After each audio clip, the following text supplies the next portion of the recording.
You're listening to MarceyLynn once again on WNHH LP 103.5 FM, your home for community radio. Hey y'all, happy Thursday. It's MarceyLynn. I'm here. Thank you, Harry, for the wonderful introduction. And I have the wonderful honor of having someone I love so very much because, I'm very biased.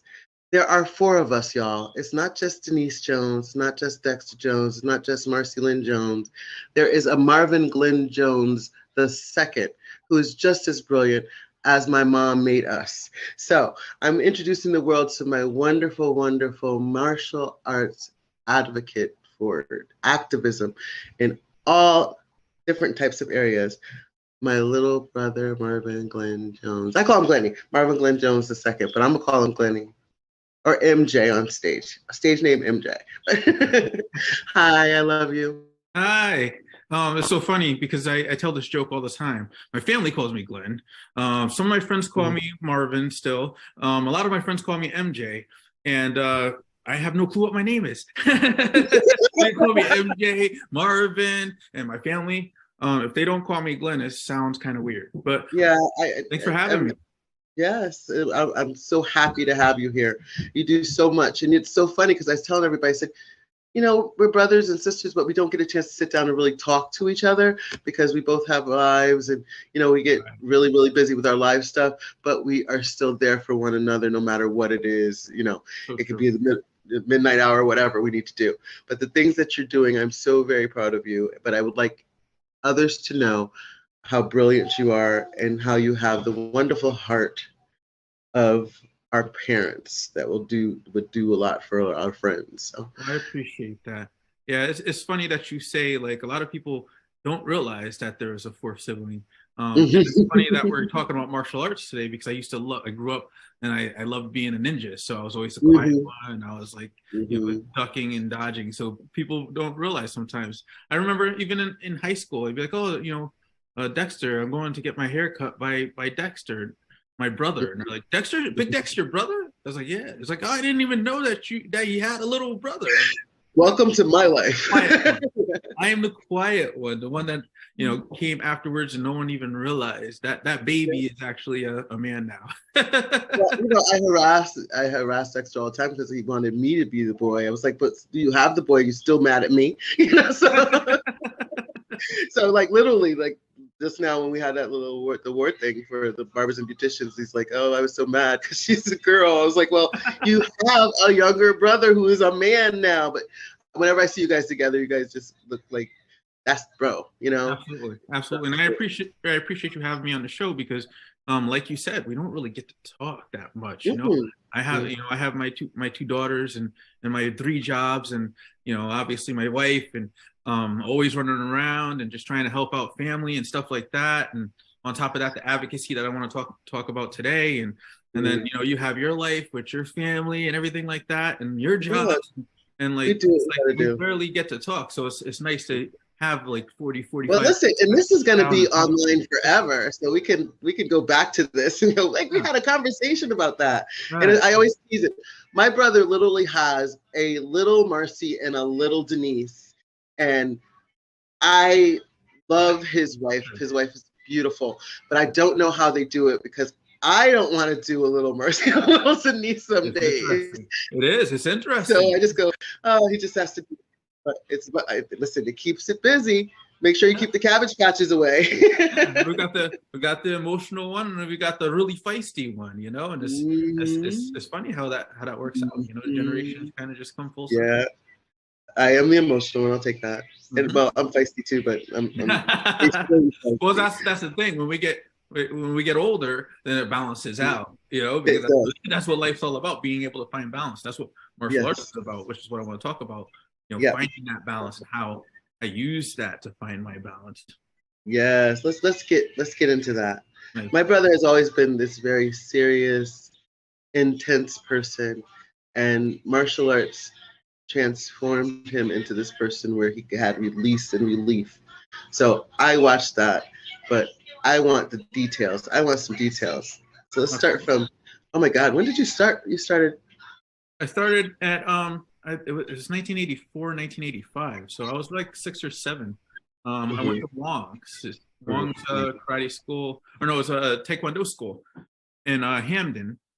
And I remember I was just like, I didn't really, it was like 2 years of doing that, but I really wanted to just do, what I saw in movies. So, it's like we watched Kung Fu Theater, and you guys would laugh at me because I'm over there trying to do the jumping, spinning, dragon, mongoose kicks, and Yes. and all of that.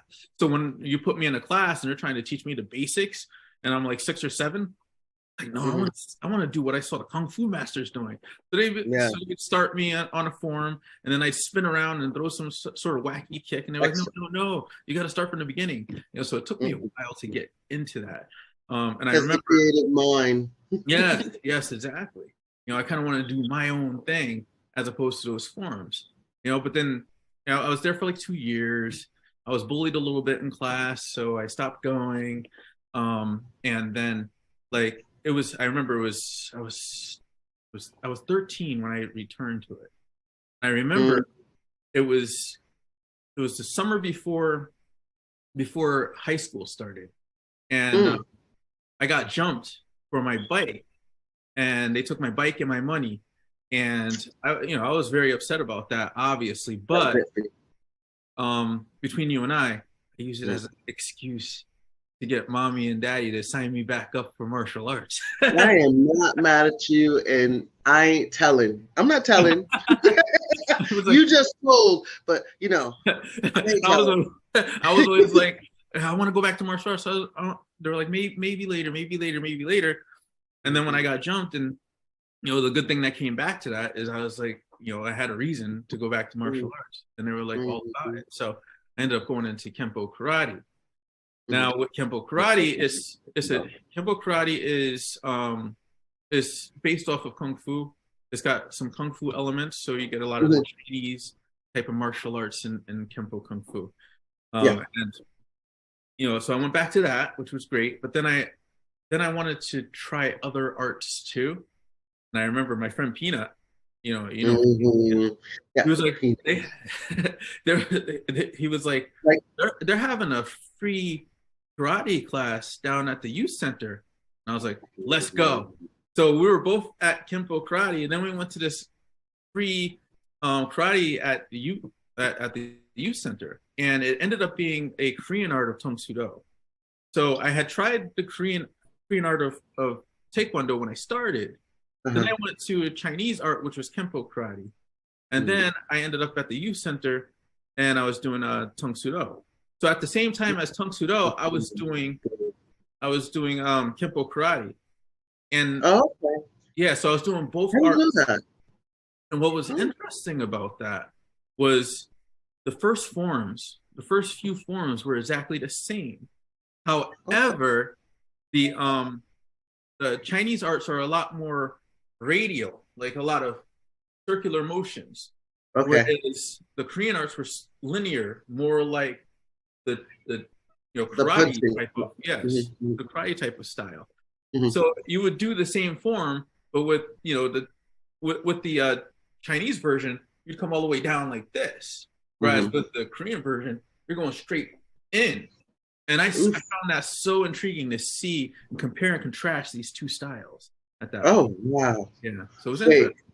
Stand up and do the two, because I saw the push, but you could see, I could see you well. So just for instance. Okay. So let's say I want to do a low block. For the Chinese version, I come up, around, and make a big circle.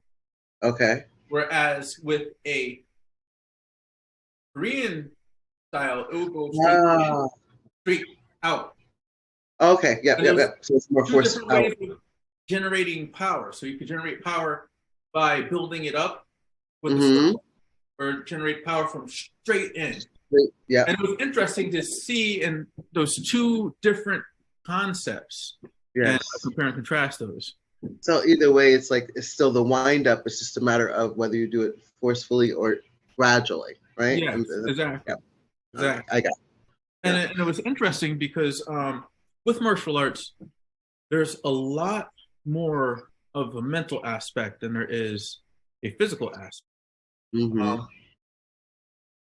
With martial arts, especially being that young, being angry about being jumped and just going through changes, emotional changes, Mm-hmm. even physical changes, and like mental changes. You need something when they're that young. In my opinion, I know I needed something that I could outlet so I could relieve stress Mm-hmm.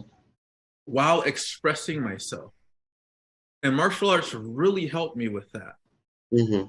And when I went to so when I ended up in the Tong Soo school, it was interesting because I loved the instructor of the Kempo karate school, and I loved Mm-hmm.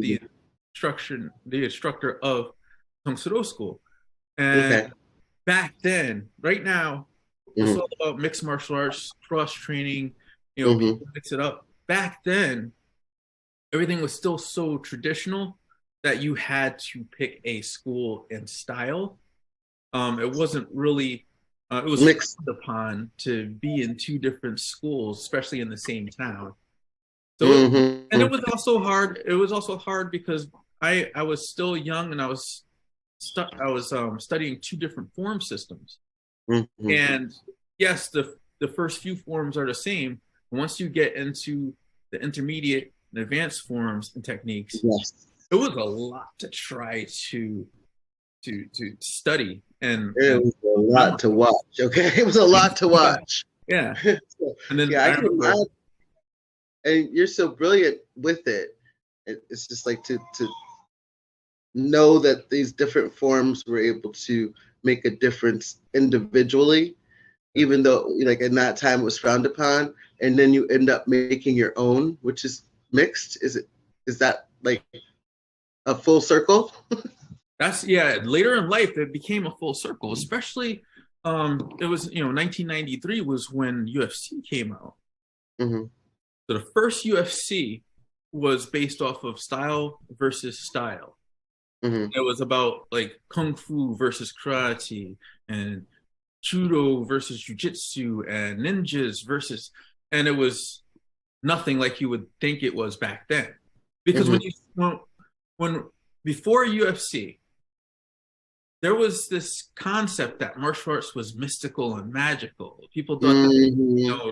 people had like chi powers, and oh, you want to mess with him? He's a karate Yeah. black belt or a Aikido black belt, Yeah. and you thought that you would get beat up like you saw in the movies, Mm-hmm. and Even you our movies, we had some movies too. We had some movies too. What is oh yeah, that? With Apollonia or something Golden Child. I can't remember. With Apollonia. here's the one for me, the one you'll remember this, the Last Dragon. That's the one. That's what I was trying to figure out. Last Dragon. Yep. Mm-hmm. The reason why I love Bruce Lee because Bruce Leroy wanted to be like Bruce Lee. Yep. So I didn't have the obsession with Bruce Lee. I had the obsession with Bruce. I want to be just like Bruce Leroy. Mm-hmm. One of my first crushes was Vanity from The Last Dragon. That's what I was just saying. I couldn't figure out it was Apollonia or which one it was. I couldn't really figure out which one it was. It was Vanity. Vanity, Like, and Vanity and Time. Mm-hmm. Mm-hmm. Yeah. Mm-hmm. Yeah, Vanity and Timac, and then Show Enough for me was Mm-hmm. like he was like the scariest villain. I was like, oh my god, he better not hurt Bruce Leroy. Oh no, right? So,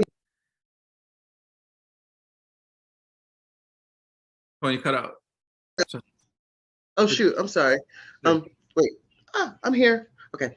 No. What was there was the part of the show where he actually ends up getting beat up. Yeah. So a few times he gets beat up by Show Enough. Mm-hmm. Yeah. He was trying to show his students to be humble, and Show Enough was like, "Kiss my Converse." And then and he was about to beat up Show Enough, but then he was like, and then tried to kiss his Converse, and then Show Enough kicks him in the head, and it's like, because I remember that. Yep. That Yep. part.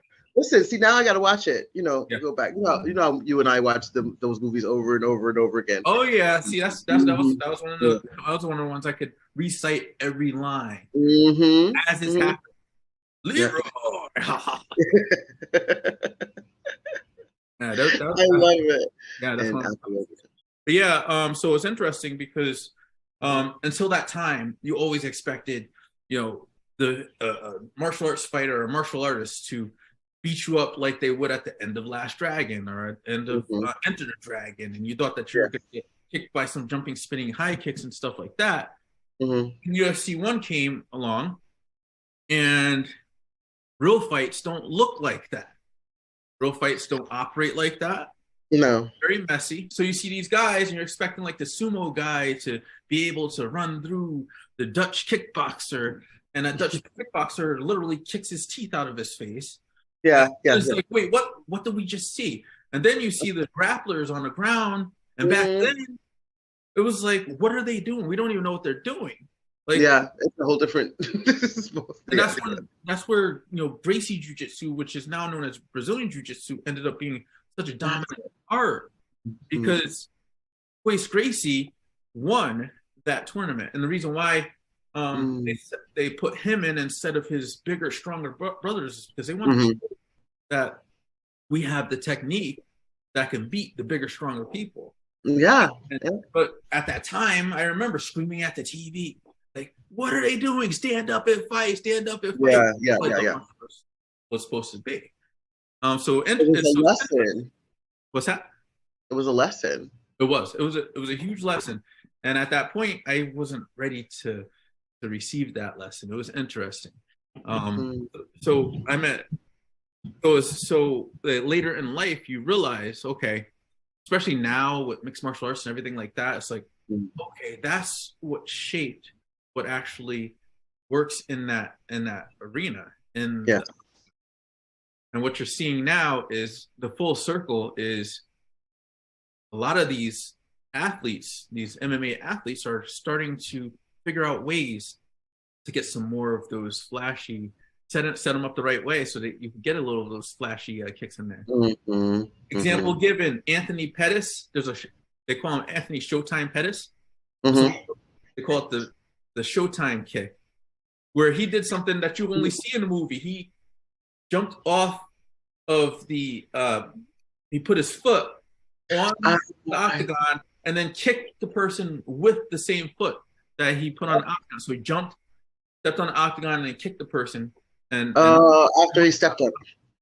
Yeah. So you see stuff like that happening now where they know how to set it up so they can get some of these additional techniques that you thought would never happen after you saw UFC 1 and mix it in. So it's interesting. There's a lot. There's a lot.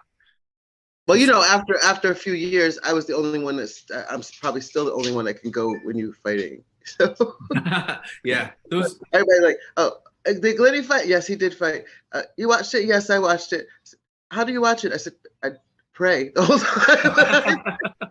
The whole time praying. When I'm not turning my back, acting like I'm talking to somebody else. I pray. Like, you are so strong. Now, explain your levels to me, because I don't understand. I used to understand because I tried, but I never really got into it. But explain your level. Like, you have a different level in each style. Is that? Yeah. So there's like thousands of styles out there. So I started in Taekwondo. So when we were young, the one I told you I didn't really listen, but then I ended up in those two schools, and I ended up having to make a choice because at one point both of my instructors were at, they were at a there was, what was it? Oh no, it was a fair. So there was a fair, and I was performing at the fair for one of the schools, and then the other school, the Tongsudo school, was there handing out flyers. And they knew about each other. So and they ended up, talking to each other, obviously, but it was kind of like a friendly competition type of talk. And the Tongsudo instructor tried to introduce me to the Kempo instructor. And I was like, I already know him. I trained at his school too. So it was like the Tongsudo instructor knew that I was training at the other place, but the other place didn't know. Me being young and feeling kind of awkward about things, like I felt awkward telling him that I was training there too. But at that point, when when the Tongsudo instructor was like, "Oh yeah," he tried to introduce me, I was like, I don't want to lie or omit. I say, hey, I've been training there too. Yeah. So then they're both now telling me. Why was it? Why was it you like you said it was frowned upon to do that? It was very frowned upon back then. Because it was competitive. Is that what? Yeah, so part of it is because it's competitive, and then part of it is part of tradition. Back in those days, it was like you had to have a loyalty to your instructor. Got it. Okay. So, times have changed. I am an advocate for cross training, mixing, and most instructors are at this point. But back then, it was like, no, you're my student. Nobody else can teach you. And before UFC, it was like all these arts always said our art is better than all the other ones. So okay, like, why would you do Kempo if you could do Tang Soo Do and vice versa? Because guess what? Yeah. Our art is better than, especially like Kempo would be like, Kempo is better than Tang Soo Do. Yeah, so better. Okay, I got it. The place down the street would say, oh, well, ours is better than that one. And then UFC happened, and you realize, guess what? Fighting is fighting. Like Bruce Lee said, fighting is fighting. Well, listen, it was healthy competition back then. I can imagine. Yeah, it's like unless there's a human with 4 arms and three legs, fighting is fighting. That's what Bruce Lee used to say, and he's right. Yeah. Fighting is fighting. So that's why these days you see a lot more of people advocating mixed martial arts. So I did make my decision, and I ended up with the Tang Soo Do school. Okay. Here's where it gets really cool for me. That Tang Soo Do school, after UFC, had a lot of connections. So what they did is they started bringing instructors in from different places, from different arts. So now you're getting the Aikido, you're getting the point style karate, which was like, for me, there was a point style karate coach that was my coach that I learned a lot of my techniques from, and I was not very dominant as a teen competitor. And then they also brought in kickboxing, which is one of the arts that I absolutely love. Oh yeah, you kick my butt in kickboxing. You kick my butt in kickboxing. You kick. Wait, listen. If you ever go to a class and he's teaching it, you better bring it. You cannot fake it with that. Oh my goodness. I went. How many classes did I go to? I think maybe 2. I was like, okay. Hurting everywhere. Now I can dance and stuff, so after I get the food raced off, but a lot of that helped. But I'm like, kickboxing. Ooh, I remember that. Yeah. And then that instructor actually used to be a sparring partner for Vin Pazienza. Oh, really? Yeah. So he was an amateur. Like when he was amateur and Vin was an amateur, he was a sparring partner. Oh, okay. So I got boxing, I got kickboxing, and I was, so I started in kickboxing about 30 years ago. So yeah. So as far as my ranks, so in that school, I ended up being a green belt, and then when I went to college, I ended up promoting to red belt in Tang Soo. But I also, when I went to college, I decided to go back to Taekwondo. Yeah, I remember. So with Taekwondo, I started teaching Taekwondo. I got my first degree, and then I ended up getting my second and third degree as well. So I'm a third degree in Taekwondo. Okay, Taekwondo. A red belt in Tang Soo Do, which I'm actually going to start studying again. Yeah. And with Kempo, I haven't really. I stopped studying Kempo, but with kickboxing, I have over 30 years of experience with kickboxing. So my primary arts are kickboxing, Taekwondo, and Tang Soo Do. However, wait, there's more. Listen, I want to hear about the art that you made. That's the one I want to know. And so I made a hybrid, but like it right now, I haven't really incorporated this last part, which is Brazilian Jiu-Jitsu. So Brazilian Jiu-Jitsu, I started about 3 years ago. I am a blue belt in that, and one reason why I love Brazilian Jiu-Jitsu is because, like I said, it evens out the playing field. for any size and strength if you have the technique.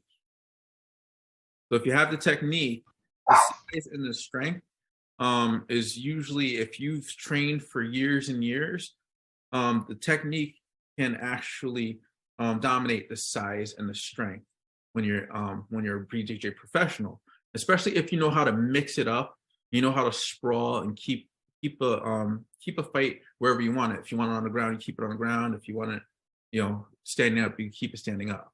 So, I'm sorry, I can't hear you. Oh, there. Wait, unmute. Okay. I was like, wait, how am I muted? No, I saw that in the last fight you were in, where you guys were keeping it on the ground and controlling. What style was that? So that's Brazilian Jiu-Jitsu. So Brazilian That Jiu-Jitsu. is Brazilian Jiu-Jitsu. Yeah. So Brazilian Jiu-Jitsu is the art that we found out was pretty dominant, completely dominant from UFC 1 on. UFC 1 was a rude awakening for the martial arts world. Martial arts changed forever because the Gracie family, which created Brazilian Jiu-Jitsu, pretty much dominated in the style versus style, type of format of a tournament. Okay. So Brazilian Jiu-Jitsu is wildly popular. For me, I was always a striker, so I used to avoid taking Brazilian Jiu-Jitsu until I went to the Tongsudo school, and they taught Brazilian Jiu-Jitsu there, and that was my first taste for it. But a few years ago, I got serious about Brazilian Jiu-Jitsu, and I've been training in that for about 3 years on top of all of my striking. And another thing that I love about Brazilian Jiu-Jitsu is through Brazilian Jiu-Jitsu, every year I compete in Tap Cancer Out, which is a non-profit organization that's dedicated to raising funds for cancer awareness, cancer research, and stuff like that. So that's one thing that I love about. That was a great event. It was a great event. Really, really was. I'm glad I was able to make it because it was just amazing. I didn't have to turn my back as much on that one. That one. So it's funny, like you could control more of the intensity in Brazilian Jiu-Jitsu, and it's based on ground grappling, chokes, and joint locks. So the amount of pressure you apply, you just apply enough pressure for someone to tap, and then you don't have to hurt them. Whereas striking, a lot of times you're trying to knock the person out. So you'll see a lot more concussions and stuff like that. And it's a lot more me not showing up. Yeah. It's like, here's the money for my ticket to help and support, but I love you and I can't watch that. But I'm better with it than I used to be, though, because I wouldn't go at all before, remember? But I'd come. But now I think I could really watch it because I know. The other part of that as well that I'm very proud of is I am an ambassador for another nonprofit. So I'm an ambassador for this one. It's called Submit the Stigma.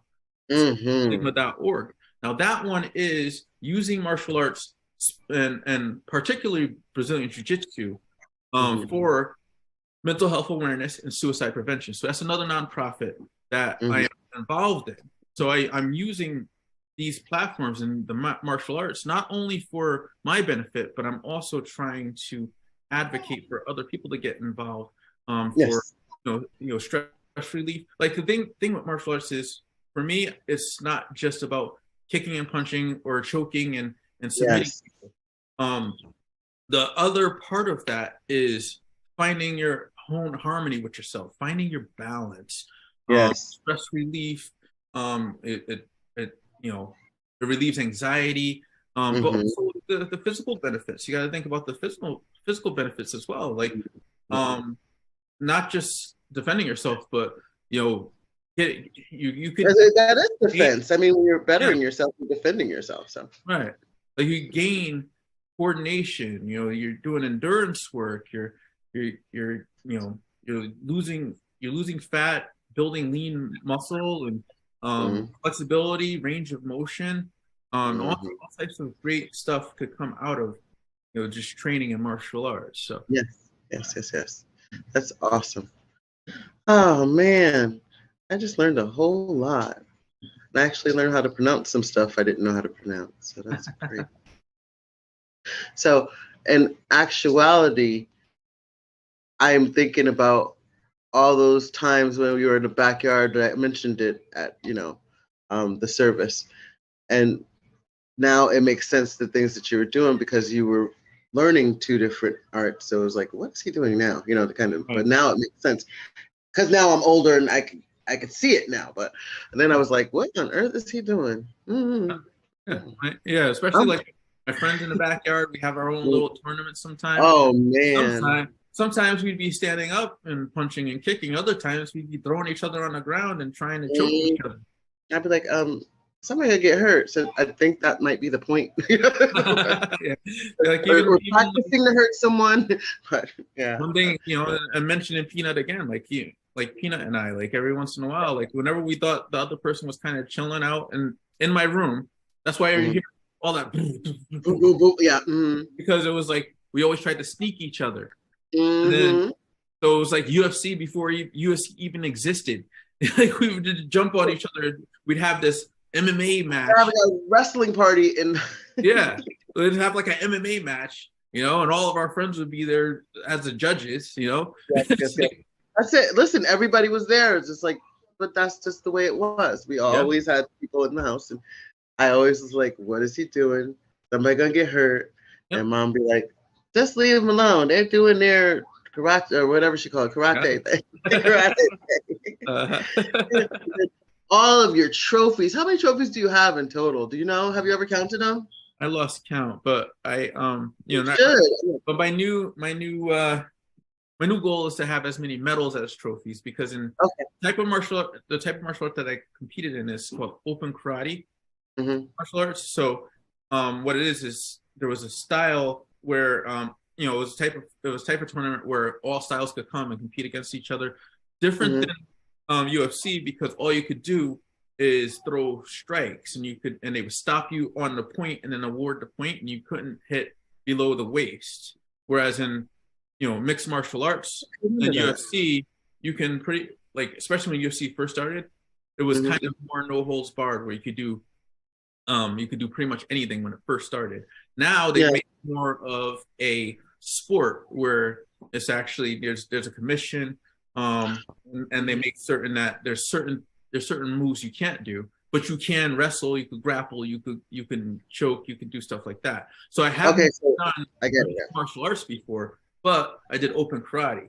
So open karate, you get trophies in open karate. So I have all the trophies you see in mom's open karate. But now that I'm doing Brazilian Jiu-Jitsu, and Brazilian Jiu-Jitsu, you get medals instead of trophies. So I have a few medals, and I'm trying to build up as many medals as I can. Oh, you'll get them. I'm not worried about that. I'm sure you'll get them. Just, let me know when I could come and not cringe. But, I'm going to cringe anyway. But I just I'd like to watch. I like to see everyone in action. And there's some brilliant women too, like really, really strong women that I saw. I definitely recommend Brazilian Jiu-Jitsu for women.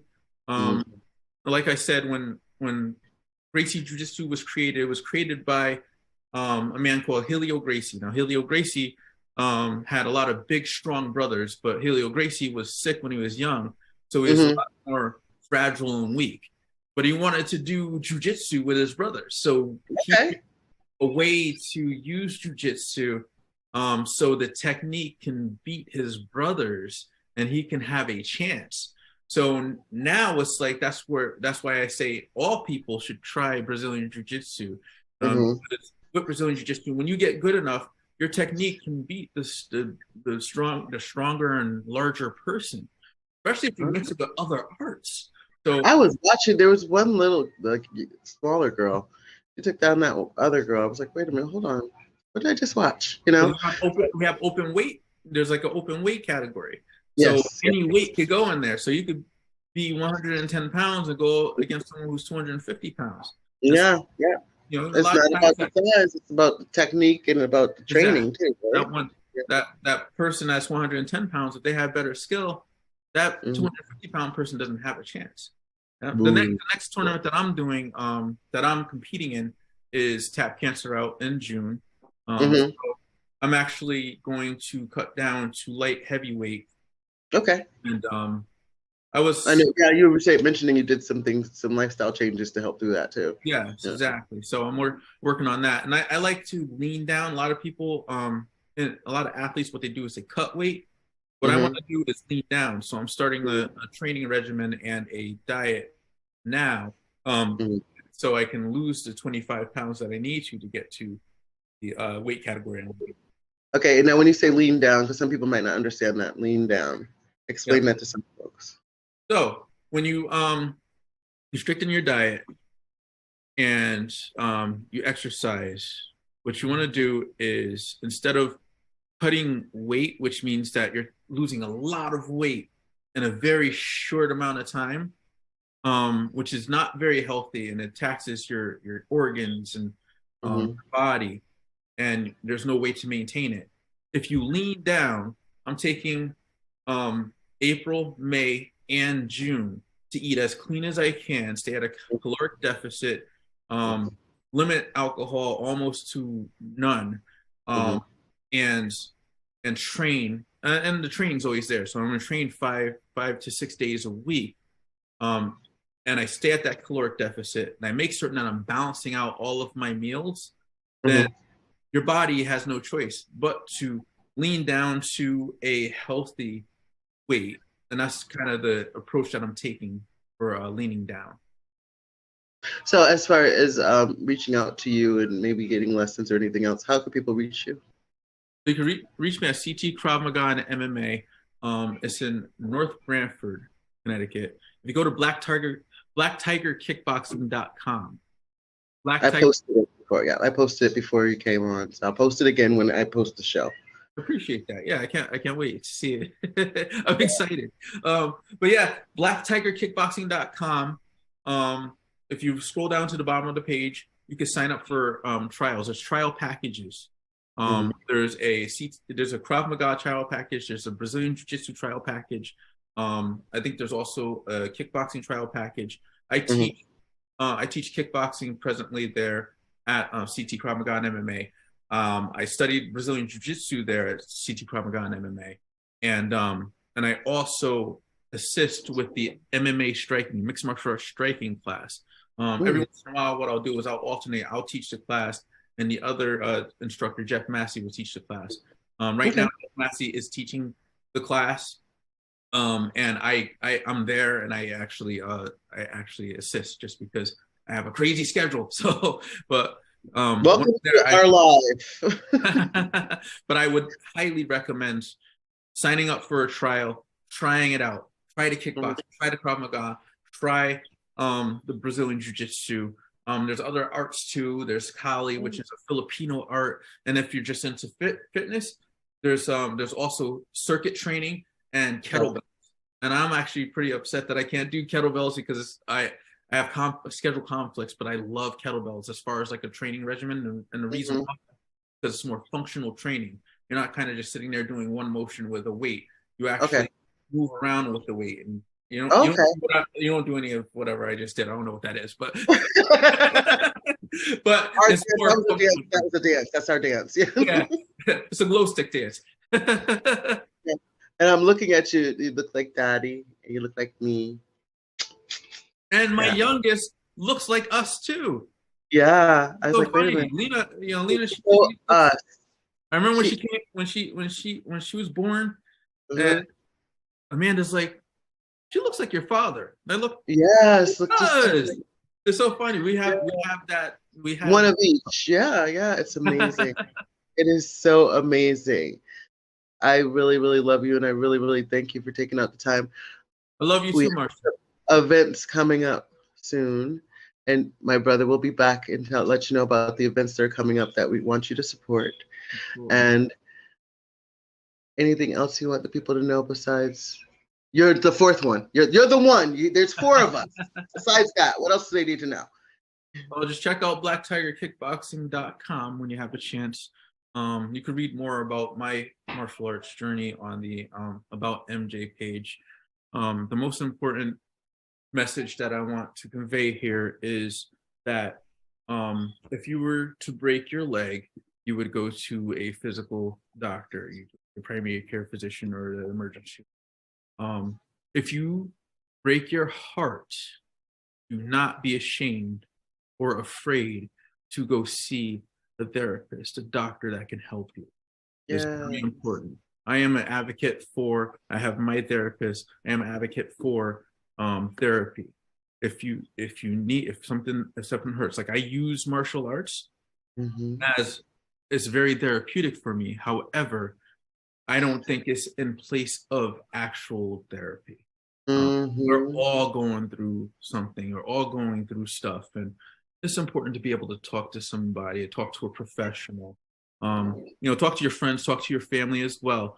But also, don't be afraid to get that checked out, talk to your professional. I believe that, and this is something that I want to work on, seeing if this is possible. I believe that, everyone gets their annual or biannual physical, right? So you should have at least an annual or biannual therapy session. Yes. It's very important to make certain that your emotional health is just as important as your physical health. It is indeed, and eating habits and everything else. I love you and I thank you.